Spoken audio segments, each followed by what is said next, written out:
IELTS, Sample Listening Test. You will hear a number of different recordings, and you will have to answer questions on what you hear. There will be time for you to read the instructions and questions, and you will have a chance to check your work. All the recordings will be played once only. The test is in 4 sections. Write all your answers in the listening question booklet. At the end of the test, you will be given 10 minutes to transfer your answers to an answer sheet. Now turn to section 1 of your question booklet. Section 1. You will hear a conversation between a student and someone at an accommodation agency. First, look at questions 1 and 2. For each of the questions, 3 alternatives are given. Decide which of the alternatives, A, B or C, best fits what you hear, and circle the appropriate letter.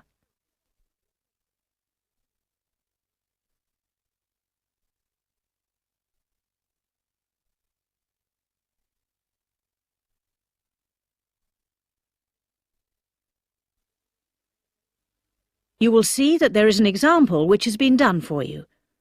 On this occasion only, the conversation relating to the example will be played first. Good morning. Good morning. I'm looking for a place to rent near the university. What are you after? A house? A flat? A room? Well, preferably a house if that's possible. There are 3 of us looking all together. We thought we might share if we could find something suitable. The student says he wants to rent a house, so A has been circled. Now we shall begin. You should answer the questions as you listen, because you will not hear the recording a second time. Now listen carefully and answer questions 1 and 2. Good morning. Good morning. I'm looking for a place to rent near the university. What are you after? A house? A flat?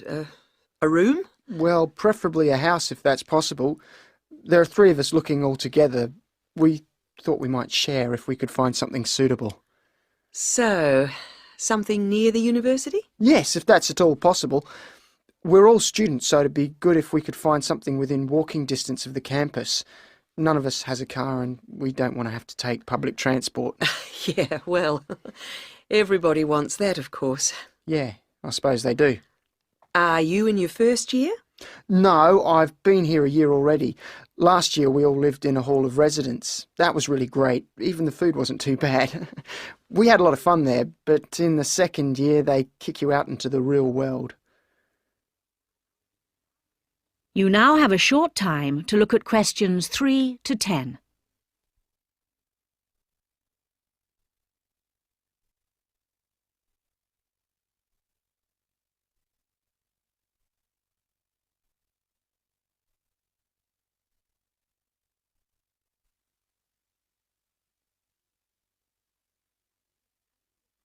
As you listen to the rest of the conversation, fill in the numbered spaces 3 to 6 in the table and answer questions 7 to 10 by circling the appropriate letters. OK, so let me have a look and see what we've got. Well, there's a 2-bedroom house in Newtown which is quite cheap. Oh, that'd be good because it's very near the university. But if we all want our own rooms, it isn't really big enough. Too small. Give that one a miss? Yeah, I think so. Got anything else? What about this? 3-bedroom flat close to the university. It's $400 a week. Oh, that's too expensive. All right. Well, here's something that might interest you. It's a 3-bedroom house with garden. Not bothered about the garden, but where is it? Near the airport. That's miles from the university. Yes, it is quite far, but it's reasonably priced at $250 a week. Why don't you go and have a look? Oh, all right, we will. Can I have the address? Right.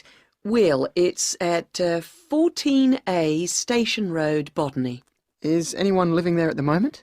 No, it's vacant. And does it have any furniture? Well, it says here that it's partially furnished. What does that mean exactly? Well, there's a kitchen table and chairs, 2 single beds, a double bed, 2 wardrobes, a kitchen cooker and a washing machine. Not bad, really, for the money. Is there a fridge? It doesn't mention it here. I can let you have the key, and you can pop round and see for yourself. Right, thanks. We'll do that. Hello, you're back. How did you find the house? Well, not bad. It's certainly large enough, and there's quite a big garden, but it's completely overgrown. You can hardly get out the back door because the grass is so high. We'd have to have it tidied up a bit before we moved in. Okay. The kitchen is fine, but there's an awful smell throughout the house. Well, the place hasn't been occupied for a couple of months, so that's probably why it's a bit musty. It'll be fine when you open up the windows and let some fresh air in. Yeah, well, I think the landlord ought to pay to clean the carpets at least. I can put that to him, though I'm not sure whether he'll agree. We can but ask. OK. Well, if he does, we'd probably be interested. That is the end of section 1. You now have half a minute to check your answers.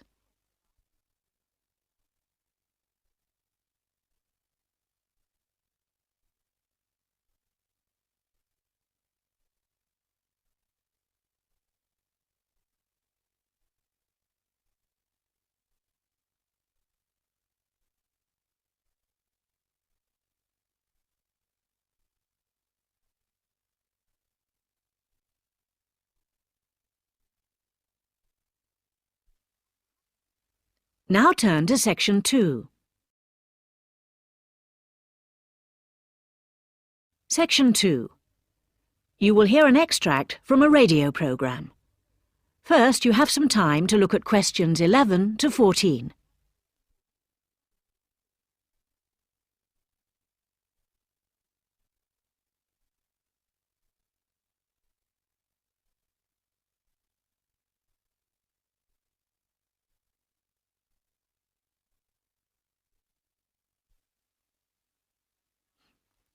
Now listen and complete the notes by filling in the numbered spaces 11 to 14.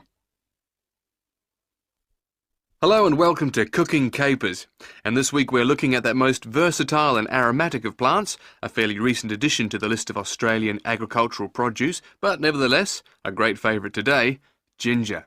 And in the studio to tell us all about it is Monica Maxwell. Ginger, is one of my personal favourite spices, and I've got a number of wonderful recipes to share with you later on in the program. So what is ginger? Well, actually, it's a spicy-tasting root with an aromatic flavour. It's related to the bamboo family and has 100 different uses in the kitchen.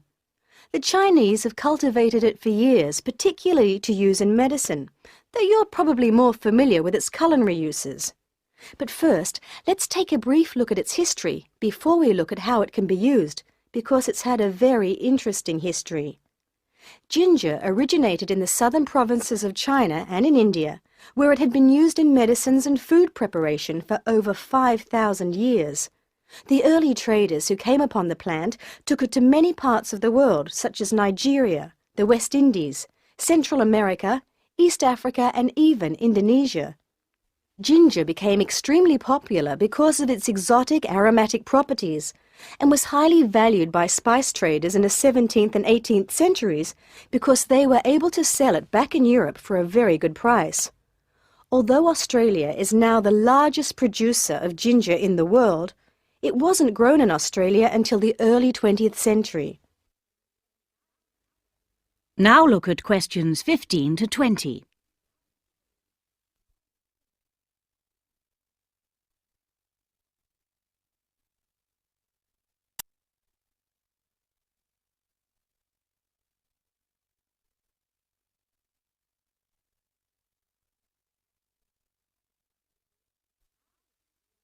Now listen to the rest of the talk, and complete the table and the fact sheet by filling in numbered spaces 15 to 20. Apparently, some pieces of raw ginger found their way to an area about 100 kilometres north of Brisbane in Queensland earlier this century. The comparatively high rainfall and humidity in this area produced conditions which are perfect for growing ginger. So it became well established.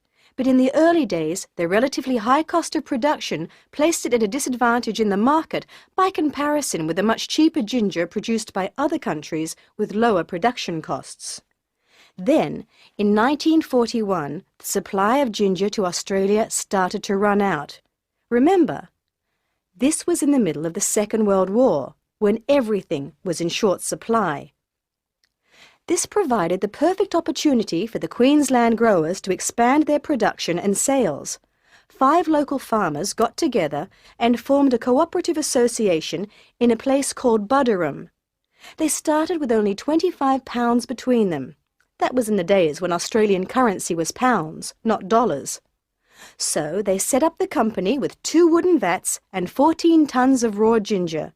But they went on to become the most successful ginger farmers in the world.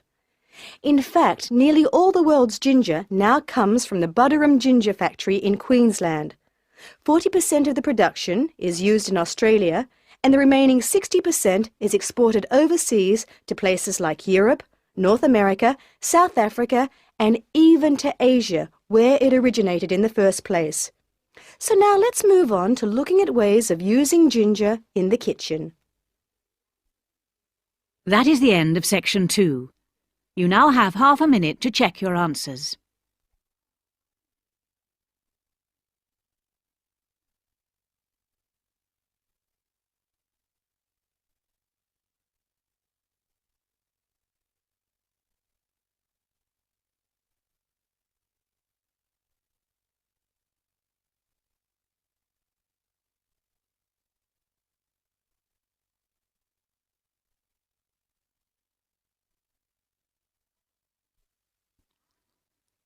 Now turn to section 3.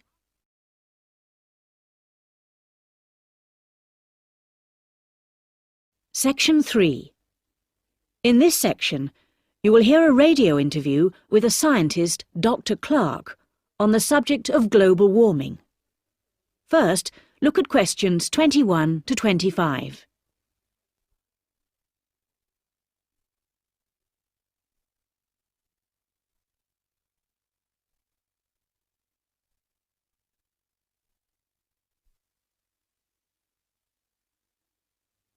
As you listen, complete sentences 21 to 25. Dr. Clark, global warming was the threat of the 1980s, but it seems to have fizzled out of people's minds.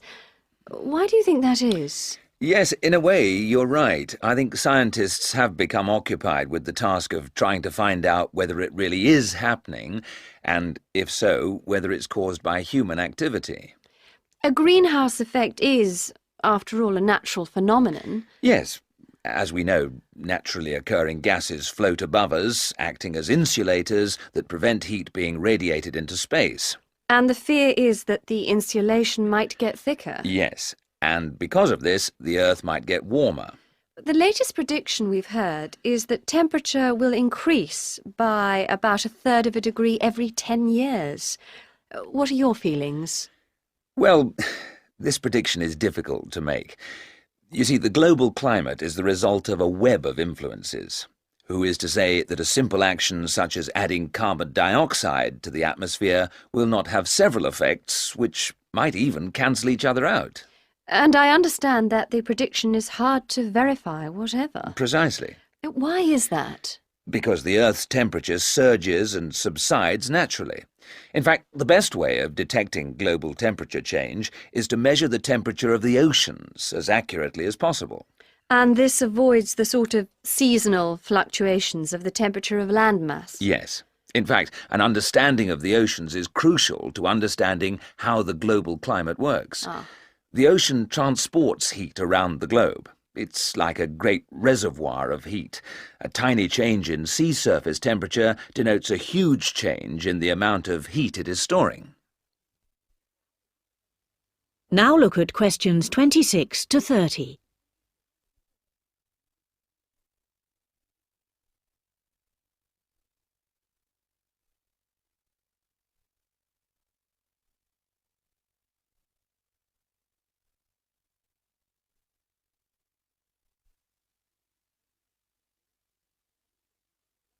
As you listen to the rest of the interview, answer questions 26 to 30. And now I understand you're looking at ways of refining this measurement of ocean temperature. Yes, for a long time we've measured it by placing thermometers in buoys bobbing in the oceans, and also when ships draw water through their engines. It's also been done by satellite, hasn't it? Yes, but now data from a more promising system is being collected. This is the European Along-Track Scanning Radiometer, or ATSR, a much simpler name. The ATSR orbits the Earth above us. And what stage are you at with this? Well, it's been up there 2.5 years now. It's an infrared detector that senses the Earth's temperature with great accuracy, and this is what we need. We have to be able to separate out random changes in temperature. I believe there are other advantages as well. There are several. Every few days it covers the entire Earth, so it produces large quantities of data. It measures the temperature from 2 angles, which allows correction for any effects that the intervening atmosphere may be having on its readings. Its field of view has a width of 500 kilometres, and it measures the temperature to 0.3 degrees centigrade. And it should go on for years. Yes. Thank you, Dr. Clark, for talking to us today. And now over to you, Sue, in our Manchester studio. That is the end of section 3. You now have half a minute to check your answers.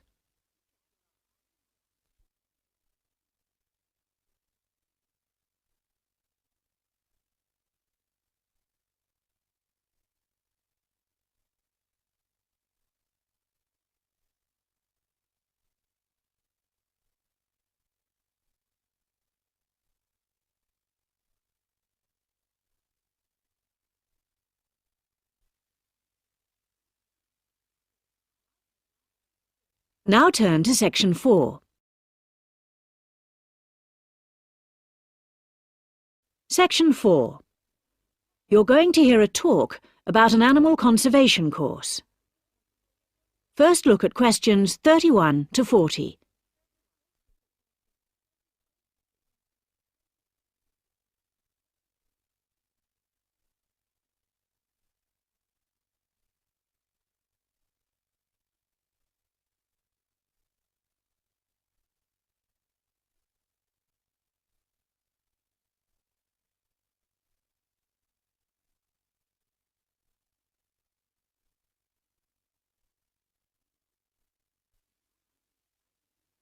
As you listen, complete the notes by filling in numbered spaces 31 to 40. Well, we're delighted to have the opportunity to hear from Sue Gent, our specialist on student affairs, about a course with a difference. Thank you, Tony. Many people think that conservation is just about saving fluffy animals. What they don't realise is that it is a war to save the human race from committing suicide.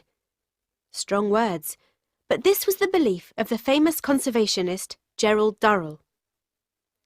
Gerald Durrell was an English conservationist who dedicated his life to the conservation of animals, and among his many achievements was the establishment of a zoo in Jersey.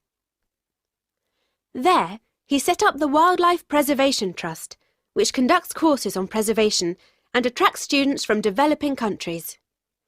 Many of these students are making their first trip away from home. The students who come to Jersey to study are of all ages. The first was a man called Yusuf Mungru, who came from Mauritius in 1977. He was particularly interested in the conservation of large African birds.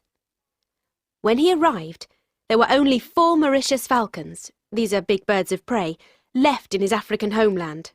Now, since he has returned, the numbers have increased to 200. When Yusuf first arrived in Jersey, he was unused to the freezing winters, so he liked to spend time in the reptile house. He said it was the warmest place on the island. So let's look at how students are chosen to participate in one of the zoo's programmes. Well, according to their teacher, their work or study must involve animals. The zoo is proud of the fact that many of its graduates are now in positions to influence the way animals are kept and utilised for conservation. Once they start the course, the students have to spend a lot of time studying the English language. In addition to that, they also have to cover many aspects of animal conservation.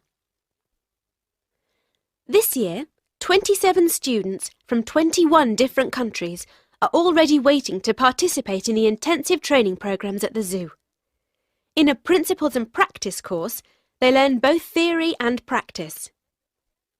First, they learn the theory of conservation biology, working in areas such as veterinary medicine. Then they move into the practical part of the course and work with the zookeepers, where they learn to care for the animals.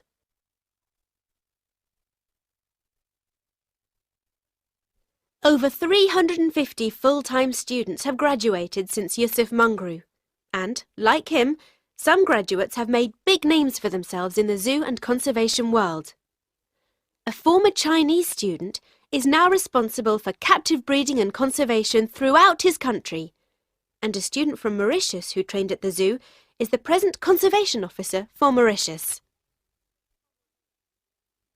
That is the end of section 4. You now have half a minute to check your answers.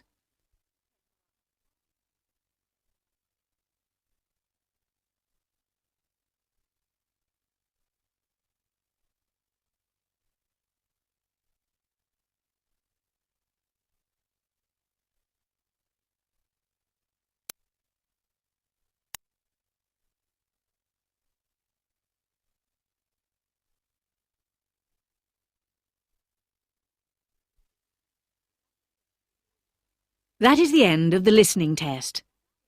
You now have 10 minutes to transfer your answers